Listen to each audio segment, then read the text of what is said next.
very warm welcome each and every one of you. It is such an honor to see such a wonderful people from across the country and also from all parts of Switzerland. Thank you so much and welcome to the 2019 Geneva Forum on China's high-tech repression and freedom of religion. In addition to those of you in the room, I would also like to welcome those who are joining us through online, through Tibet TV, Facebook, and YouTube. So welcome to the 2019 Geneva Forum.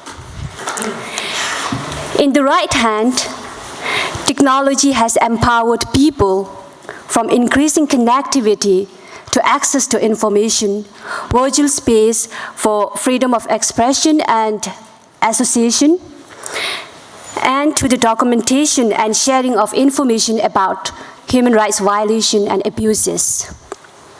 Unfortunately, from time and again, we have been reminded, and there are numerous reports which indicated that there are no such technology that is exclusively used for good causes.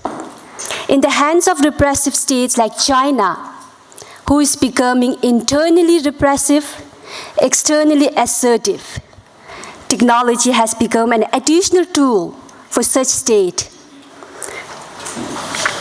to further repress, or it has become an additional tool to infringe upon and suppress fundamental human rights both at home and abroad. So this forum is led out to discuss those broader issues. With that note, I'm honored, and please join me in welcoming on the stage Representative Chimi Rigzingla.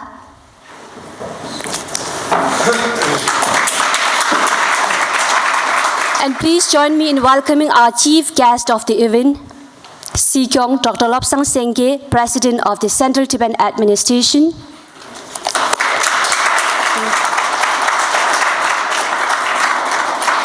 And please join me in welcoming our special guest, Carlos Sumaruka, Member of the Parliament, Switzerland.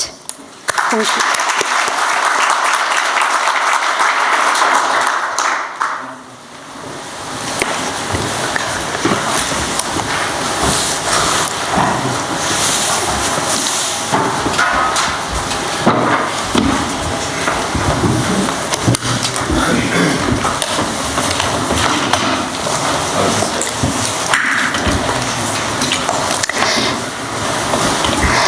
May I request Representative Chimi Rigzingla to kindly deliver a welcome address and reading of the written message received from His Holiness the Dalai Lama for the 2019 Geneva Forum.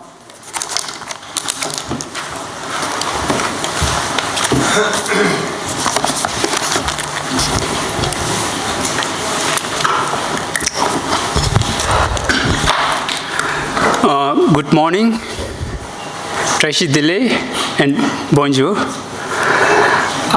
Respected Chief Guest, Dr. Lobsang Sengke, President of Central Tibetan Administration, Honorable Special Guest, Carlo Somaruga, distinguished panelists, all the representatives from various prominent missions, human rights organization, member of civil society, ladies and gentlemen. It is true pleasure for me to welcome you all to the Geneva Forum on Chinese high-tech repression and freedom of religion, jointly organized by the Department of Information and International Relations and the Tibet Bureau in Geneva, Central Tibetan Administration. This forum is of second time of its kind. There is no doubt to say that advancement of technology has immensely helped in the betterment of human lives. At the same time, what we have witnessed over the year is that in the hand of authoritarian states such as China, technology has unfortunately become an additional tool to oppress and silence those who do not behave and talk the way Chinese like. The human rights situation in region under China, particularly Tibet, East Turkestan, and Southern Mongolia, and the ongoing concerning situation in Hong Kong are further deteriorating, with Chinese deploying sophisticated surveillance systems, including facial recognition, biometric registration, GPS tracking, etc. Meanwhile, the growing attention and more realization of how technology has become a tool for the authoritarian regime like China in further violating people's rights has disclosed one facet of human rights and development with Chinese characteristic.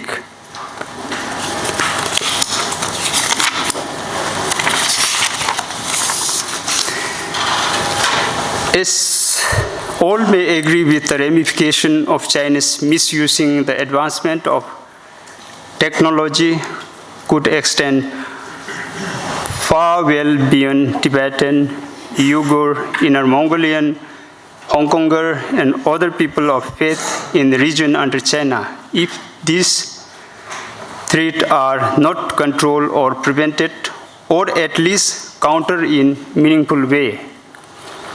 Therefore, I strongly believe that this forum will foster in-depth discussion on technology and human rights in digital era, and more importantly, uncover to what extent China has gone deploying high tech in silencing dissident, surveilling human rights defender, suppress people of faith, culture, identity, and list goes on.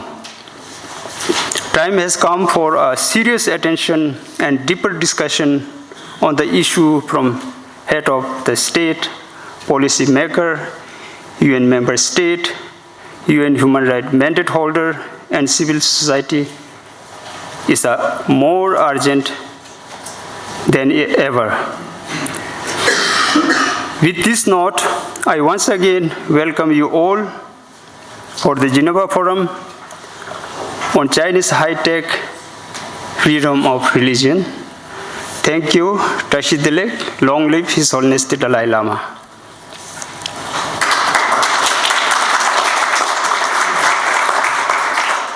Now, with most humbly, I take this honor of highest privilege and blessing of reading the message from His Holiness the Dalai Lama to participate in this forum. The message is: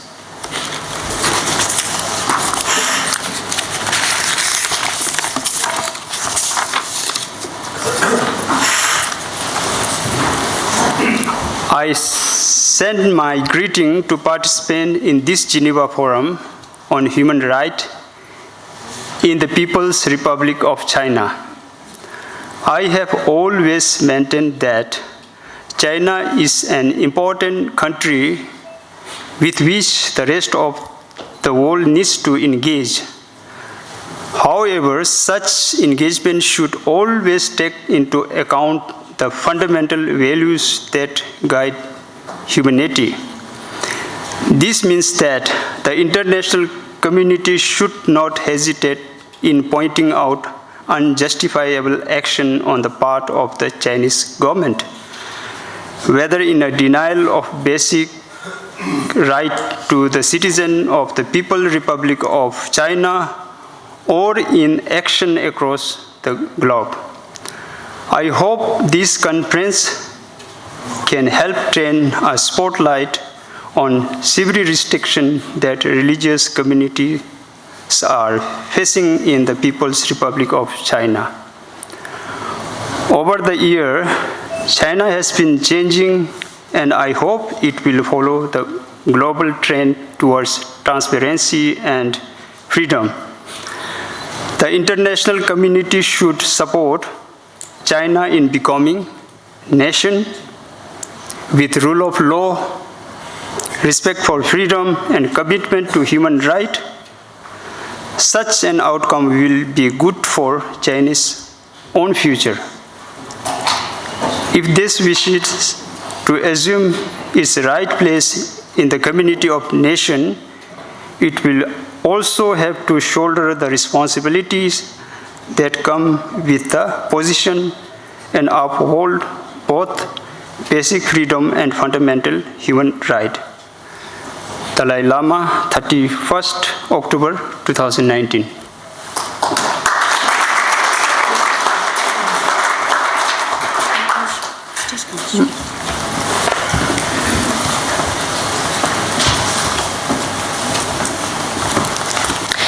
Thank you, Representative Chimirik Singh.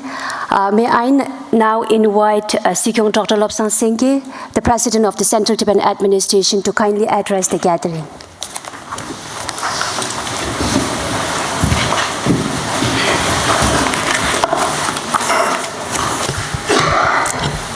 You can say good morning too, actually. Yeah.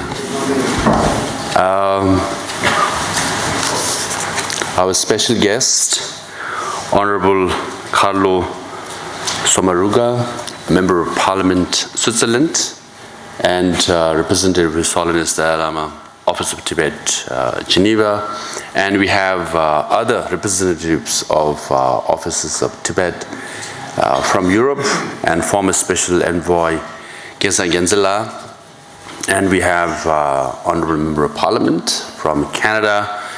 We have Dokum Isa, Bolwigur Congress President, and many speakers from Taiwan, Falun Gong, and other issues as well. And I would also like to acknowledge and welcome former political prisoner Phunzo Nyidrila here to be with us. She will give her personal testimony as to her participation in protests in Tibet and her imprisonment and suffering, and finally coming to exile. Now she resides in Switzerland. And I would also like to applaud the staff of DIR and the Office of Tibet for being, very diligent in the efforts and making today's event a success. And I'm sure in the next few days you will learn a lot about high-tech repression of China, and we have many experts who have come here and who will share their views. I'm not an expert on high-tech repression, so I'll restrict my comments on Tibet in general and religious freedom. But artificial intelligence is called the fourth industrial revolution. But from all accounts, China is way ahead of many countries as far as high-tech and artificial intelligence is concerned, especially in surveillance and controlling its citizens. There was a report which reported that the Chinese government employees generated 450 million comments in just 1 year in favor of the Chinese government and critical of other governments or other organizations, individuals. 450 million. And through these efforts, you can clearly see that they want to control or get ahead of the fourth industrial revolution and use artificial intelligence to control their own people and export the technology to the rest of the world. And we have read reports about some countries like Zimbabwe, Ethiopia, Ecuador, Venezuela, Pakistan are all adopting and adapting the Chinese technology in controlling the people and obviously exporting to other countries as well. Now, within China, it's reported that through Skynet, they have installed 20 million cameras It varies, number varies from 20 million to 200 million, but 20 million cameras. In 2010, Chinese government has put 800,000 surveillance cameras in Beijing alone.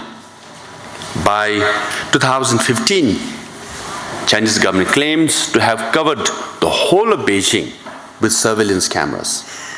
And through these cameras, what they do is, as it's reported in the, as reported by representative of His Holiness as well, that, through facial reading, through DNA, through biometrics, they generate data. Through this, they create a social credit system. And if your social credit is high, you get to travel, you get to buy tickets. If your social credit is low, you are denied plane tickets. Now this is for Chinese people in China. Now, as far as Uyghurs and Tibetans and Mongolians are concerned, if your social credit is low, you are not denied airplane tickets, rather you are sent to prison. So that's how severe is as far as situation in Tibet and East Turkestan and southern Mongolia is concerned. Now on this, I'm sure other experts will share, but rather I will focus on one issue, one example. Through this micro example, perhaps you'll get a macro understanding of repression in Tibet. Now, the Chinese government claim that Tibet was always part of China. And the example they give is, one example is that a Tibetan king married a Chinese princess called Wang Chen. And through that marriage, Tibet joined the family of China. Now, interestingly, in this history, what is not said is that the same Tibetan king also married a princess of Nepal. But the princess of Nepal was a senior queen. Now, both the queen and the king sit in one room in Chokhang Temple.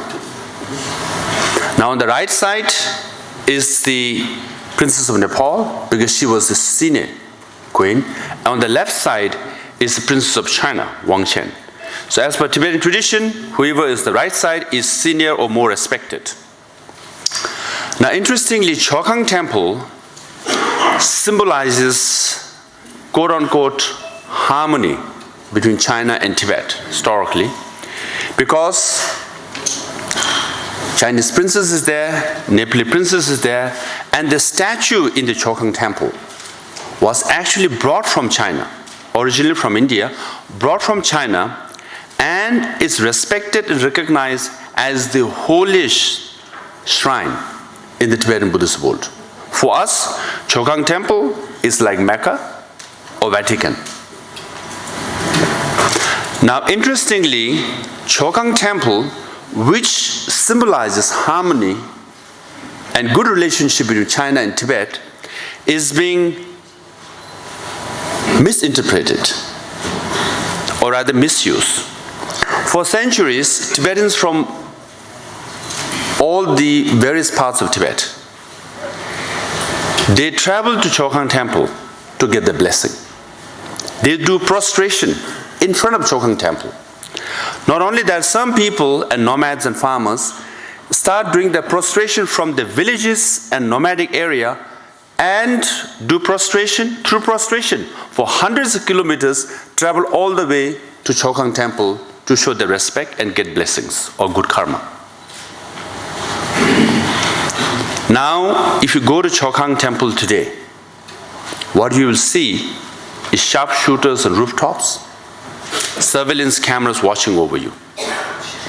Now, some bloggers have said there are more guns in Chokhang Temple than butter lamps. There are more cameras in Chokhang Temple than windows. The Chokhang Temple, as the holiest shrine, has been transformed into an example of colonization of Tibet and repression of Tibetan people. So clearly, as far as religious freedom is concerned, is denied to Tibetan people, and holy shrine is converted into a surveillance mechanism or rooftop with sharpshooters. Why I say this is, if you look at the track record of the Chinese government, when Chinese army first invaded Tibet, first thing they destroyed was monasteries and nunneries. The first monastery to be destroyed was Lithang Monastery in 1956. And after that, an estimated 6,000 plus monasteries and nunneries were destroyed. Now there are some, China experts in this room. Often when you mention that Tibetan monasteries and nunneries were being destroyed, they say, well, during Cultural Revolution, so many other religious institutions and churches and mosques were also destroyed. But as per the report submitted by late Panchen Lama, 70,000 characters petition was submitted to Chinese leaders Mao Zedong.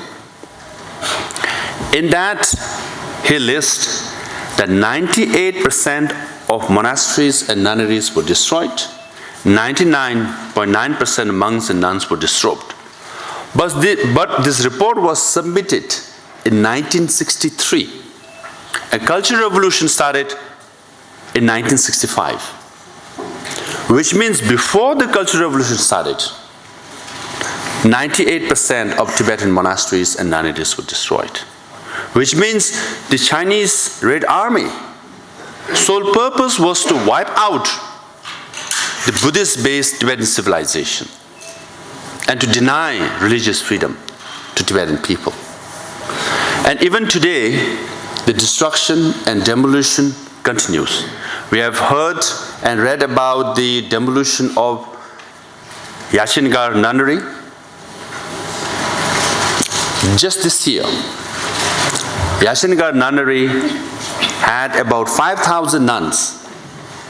Now, if you Google the photograph of Yashingar, you will see that exactly half of Yashingar has disappeared. And it happened in broad daylight just last year. And Larungar Monastery had an estimated 20,000 monks and nuns, of which 2,000 or 3,000 were Chinese followers. And it was also reduced to half. Not just that, Larungar was further divided into a religious section and an academic section.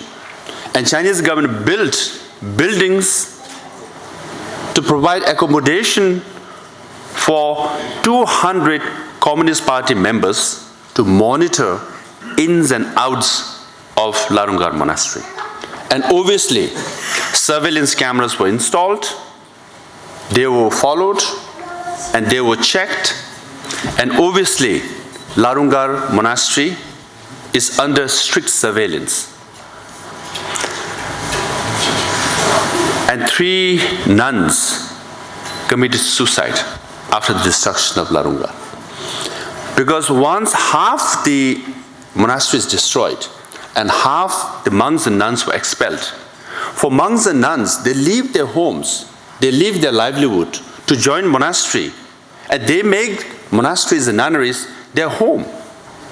And once that is destroyed, the basic or fundamental rights is being violated and denied.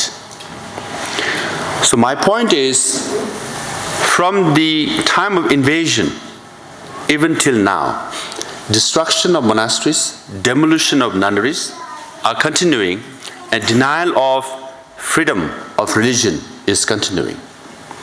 With this track record, the Chinese government wants to recognize the next Dalai Lama. Now in 2007, Chinese government issued a document number 5, in which they have categorized how to recognize lamas. If you if you think you are a Lama, you have to register at a district level Communist Party headquarters. And if you get the certificate, then you're authenticated as a Lama. But if you think you're of higher rank, you can apply to the state level Communist Party headquarters. And if you get the certificate, you're a state level Lama. And if you think you're much higher than that, then you can apply for national level certification. Now, can you imagine a religious Lamas seeking authentication and certification from a Communist Party leaders to be a religious leaders? Now, this might sound funny, but it's serious business as far as Chinese government is concerned. In 2007 onwards, first they recognized 300 Lamas as the authentic Lamas. Now, by April 2016, they recognized 800 Lamas. By November 2016, the number has increased to 1,300 plus. Now, they are the authenticated, certified Lamas by the Communist Party of China. Now, they are given workshops, they are giving trainings. And just this year, several dozens of Lamas were given workshop in Lhasa. And one Lama is quoted as saying, "Finally, I got enlightened as to how I should act and behave as a Lama." Enlightened after getting workshop from the Communist Party members. And is quoted as saying, if you are an authenticated Lama, you should do followings. You should do the followings. One, first, you should respect the Communist Party. Number two, you should work for social harmony. Number three, you should be politically correct. Number four, you should not have any connection or contact with international organizations, which includes all of you. And number five, you should have no relationship with His Holiness Dalai Lama. Now, it's very interesting. Of this 1,300 Lamas, you cannot have relationship with His Holiness Dalai Lama. If you have, your certification will be denied. And of this 1,300 Lamas, only one person who's actually missing in the list is His Holiness Dalai Lama himself. But the Chinese government says they want to recognize the next Dalai Lama. Now, this is serious, because on July 6th of this year, I met one Indian journalist who was going to Lhasa for a paid trip. And after 1 week of paid trip by the Chinese government, 9 Indian journalists came back and all reported with the same headlines, saying China will recognize the next Dalai Lama. India should not interfere. If you do, there will be consequences. Now, already, based on 2007 document number 5, China is in a way threatening India from interfering in recognition of the Dalai Lama. Now, if China is already doing this to India, what do you think China will do to the rest of the world, to many of the small countries in the whole world? So with zero credibility whatsoever, after all the destruction of monasteries and nunneries, disrobing monks and nuns, now they're saying we have the authority and legitimacy in selecting the next Dalai Lama. And they will use every means to persuade, to pressure many countries to recognize the next Dalai Lama. So this is serious business. Now, as far as Tibetans are concerned, our argument is very simple. Number one, Tibet is a land of Buddha of compassion. Chenrezig. Dalai Lamas are the manifestation of Buddha of compassion. So hence Tibet and Buddha of compassion are inseparable. Dalai Lamas and Tibetan people are inseparable. Chenrezig and Dalai Lama represents the symbol of Tibet. As far as Tibetan race is concerned, we say, actually we are taught, our father was a monkey, manifestation of Chenrezig, which is quite similar to scientific notion of evolution.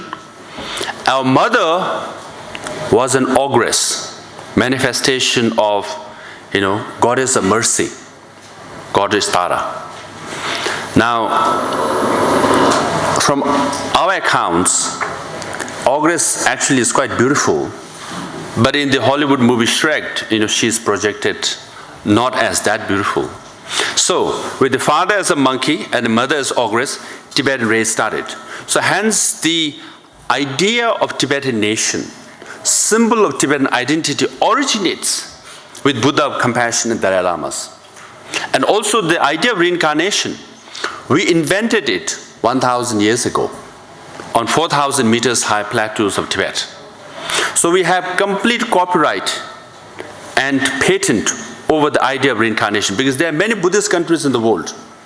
They don't follow reincarnation, except for a few, which is an extension of Tibetan Buddhism. So as Chinese government has no right whatsoever to claim any legitimacy or credibility in selecting any lamas, far less His Holiness Dalai Lama. So this is at stake. And Chinese government is moving ahead with their plan, and we must do everything possible to make it very clear that reincarnation of Dalai Lama will be decided by the Dalai Lama himself. Reincarnation of other lamas will be decided by lamas and no one else. This is a case of religious freedom, and this is also a case of separation of church and state. Church will not interfere in the state matters, state will not interfere in the matters of church. So this is the case. So this is what we are facing in Tibet today, and in months and years to come. I'm pretty sure the Chinese government will make their argument and take many journalists to Tibet and persuade them to write their version of the story. I just read a Washington Post article. He Facebook lived in front of Potala Palace. And he said 17 journalists were taken to Lhasa just recently. And he said, for journalists in Beijing, it's difficult, more difficult to get access to Tibet than North Korea. But he was allowed to FaceTime from Potala Palace. And in that story, you can clearly see what the Chinese government is trying to do is persuade these journalists to write their propaganda. In fact, in that video, it's pretty clear. He says, we are fed with propaganda of the Chinese government, and the handler, who is from the Chinese Foreign Ministry, says, please don't say propaganda, just say publicity. It's got in the video too. So this is what Chinese government is trying to do. Get journalists, get diplomats, get researchers, scholars, to feed them their version and propagate or spread propaganda throughout the world. So this is the challenge we are facing. Hence, today's event, high-tech repression and freedom of religion is very important for us. We organized similar event last year. We felt it's very important to have like-minded people who are suffering similar experience under the PRC's repressive system to come together, share our testimonies, share our experience, and let the international community know what is actually going on in Tibet and in East Turkestan and southern Mongolia and Tibet and other places like Hong Kong as well. Actually, this event should be happening inside the United Nations building. But the reality is China is one of the superpowers, and UN is now second highest funder of the United Nations is the Chinese government. So through a lot of mechanisms, we are denied access inside the UN building, so we are having this side event. Now, also inside the UN building, what is happening is very disturbing. Chinese government is trying to restructure the United Nations system, redefine human rights. They have already passed 2 resolutions on their definition of human rights. If they succeed, next time when we approach UN Human Rights Council, when we advocate our case, they will say, as per the new definition of human rights, Chinese government has fulfilled most of the criteria, and you, the Uyghurs, the Tibetans, the Mongolians, the Hong Kongers, you cannot make your case in the Human Rights Council. So hence stake is very big. Stake is not just about Uyghurs, the Hong Kongers, Taiwanese, Tibetans, and Mongolians.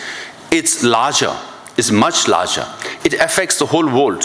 If UN is restructured as per the Chinese government and other authoritarian governments, and human rights is redefined as per their definition, then human rights as we know it will be diluted, if not destroyed.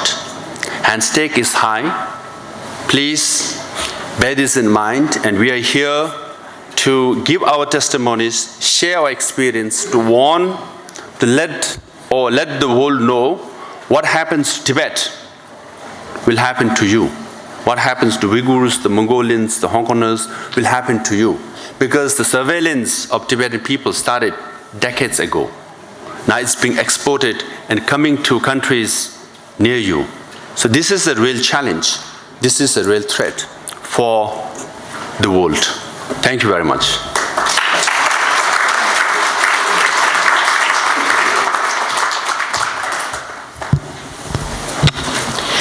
Thank you, Sikyong, Dr. Lobsang Singila, for highlighting the high-tech repression carried out by China and also the religious persecution carried out against people of faith. May I now invite Honorable Kalu Sumaruka, our special guest of the forum, to kindly address the gathering. Your Excellence, the representative of the Dalai Lama, Chiney Rizgen, Your Excellence, the President of the Central of Tibet Administration, Longtang Sangay, ladies and gentlemen, it's an honor for me to speak for the first time after my election as Senator in the Swiss Parliament here in the earth of international Geneva. It is in this place recognized worldwide as a center of reflections and dialogue on human rights, humanitarian law, and the law of protection of persecuted women and men. I would like to thank the Tibet Office of Geneva for granting me the privilege of taking the floor at the theme China high-tech repression and freedom of religion, which crosses several of my political concerns to which I am committed in the national level. Mainly my country political relation with China authoritarian power, the massive human rights violation in China, and the worsening of technological surveillance of citizens by the political authorities of various countries, including China, and by multinational companies. At the end of the Second World War, Western countries, and more particularly European countries, wanted to protect themselves against the horror and the violent and authoritarian regime that swept across Europe. To prevent nationalism and war and ensure prosperity, it is integration of national economy into a liberal model based on freedom of trade and industry, sole proprietorship and capital profit and accumulation of good that has been proposed at regional and global level. A model that produces social inequality is cracking everywhere with the uprising of the neglected, mattered by the police and the army now around the world. To prevent the arbitrariness of the state and barbarity against individuals and minorities, it has been proposed that a catalogue of individual fundamental rights be drawn up that each person, but each minority can assert against the state. It is a universal Declaration of Human Rights adopted by the United Nations General Assembly on the 10th December 1948, in Paris. A founding text that all states must respect, include China. Some community of states have gone further and developed political and judicial instruments for the respect of our human rights. This is the case of the Council of Europe, its Parliamentary Assembly, the European Convention of Human Rights, and the European Court of Human Rights. A convention signed in 1950 and a court adopted in 1959 that made it possible to defend human rights, ensure the freedom of citizens, and lose the legal straitjacket that states are always ready by nature to put in place to assert their authority over individuals. On the other side of the world, in China, in a completely different historical, economic, and social context, history was written in a very different way, and the philosophy of human rights was interpreted by the government as a collective requirement rather than a framework for respect for individual rights and the rights of minorities, including cultural and religious rights. In this context, in 1950, in violation of the principle of United Nations Charter adopted 5 years earlier, and the Universal Declaration of Human Rights adopted 2 years earlier, without any consideration for the history of Tibet, the existence of Tibet as an independent state, the Tibetan population, its culture, and its Buddhist religion, the Chinese army entered Lhasa and took up residence in front of the Dalai Lama residence. The 14th Dalai Lama, spiritual and temporal leader of the Tibetan people, was just 16 years old at the time.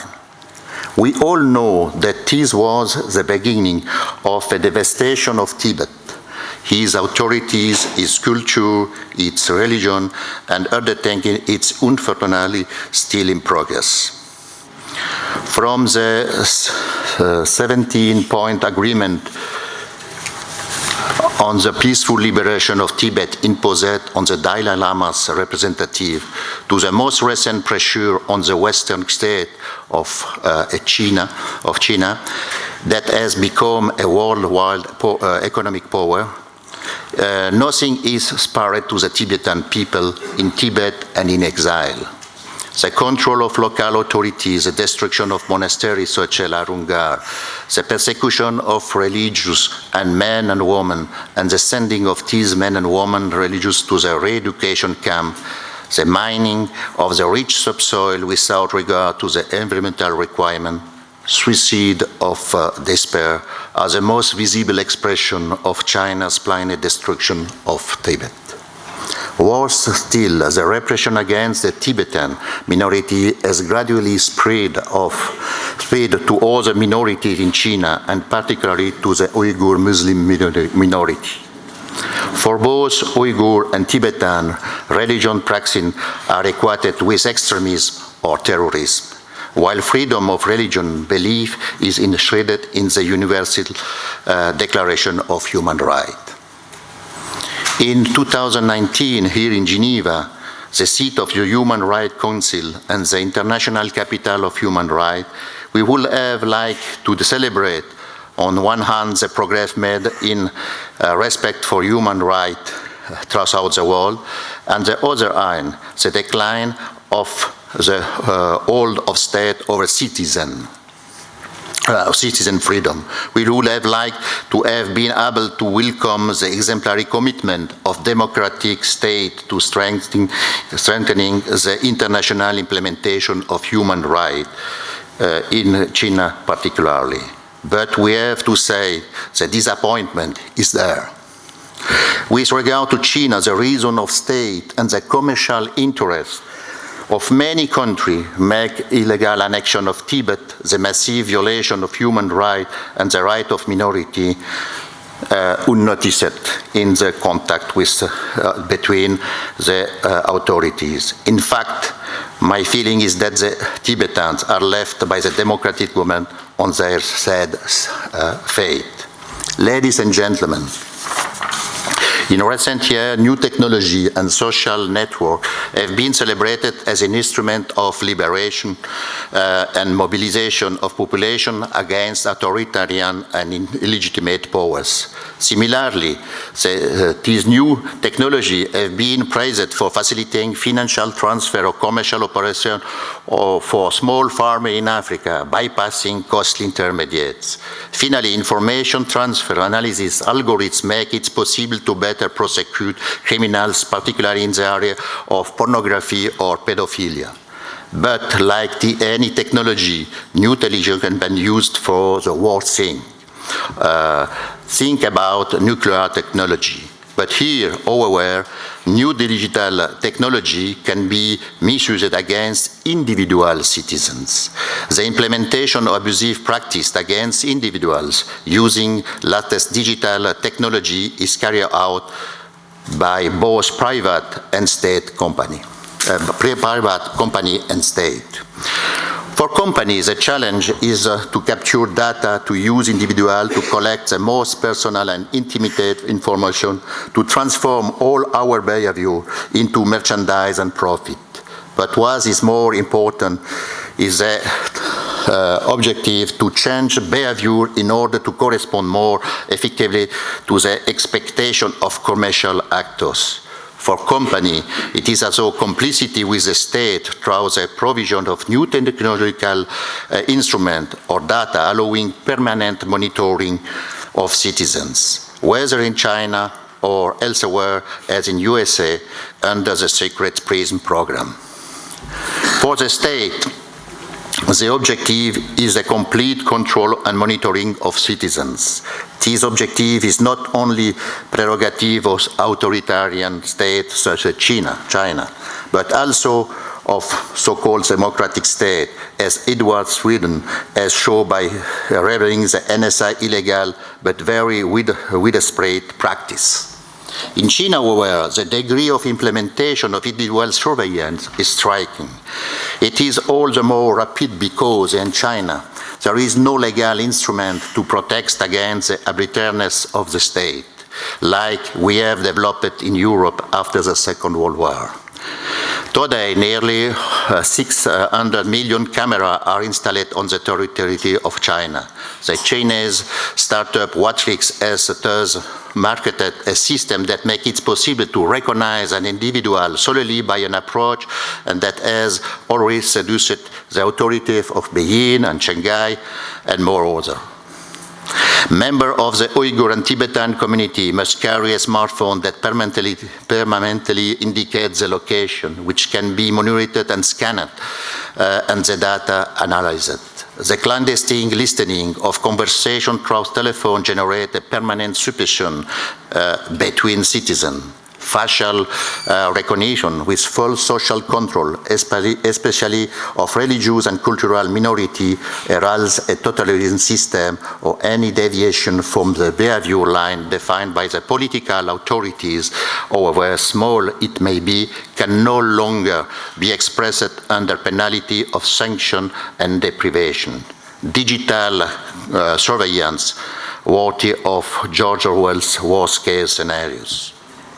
This is now an urgent need to denounce, to be outraged, to take action here and elsewhere to combat this digital surveillance and the totalitarianism that results from it. It is to the whole citizen around the world the necessity to mobilize against this implementation of this surveillance of citizens. I am convinced that the work of today, Geneva Forum, will help to advance the understanding and the process of the process and the reflection on the means of action in China, but in Switzerland too, and elsewhere to resist and give hope and freedom to the population.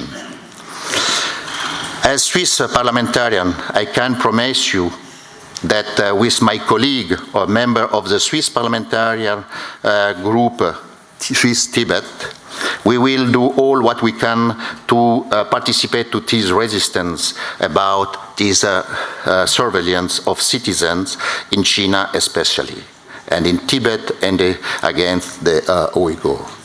We will make what we can to push the Swiss government to move of his position and make more critic about the violation of human rights, the religion express right, and generally all the violation of human rights in China. It's necessary to give an hope. We are here for that. I thank you for your attention. Thank you.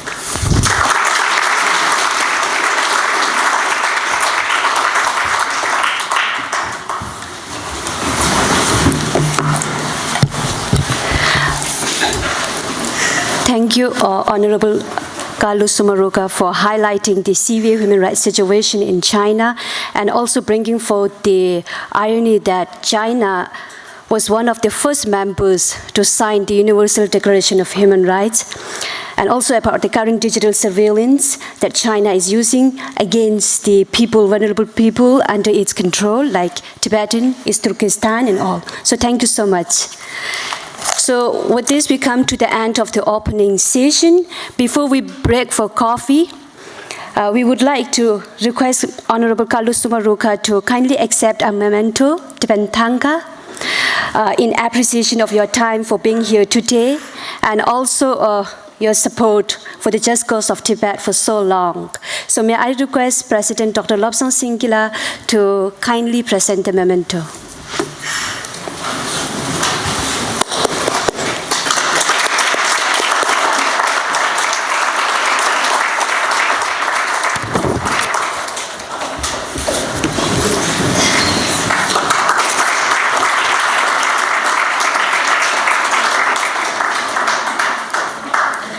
Thank you so much once again. And we have a coffee break now, and we will come back at 11 for the first panel.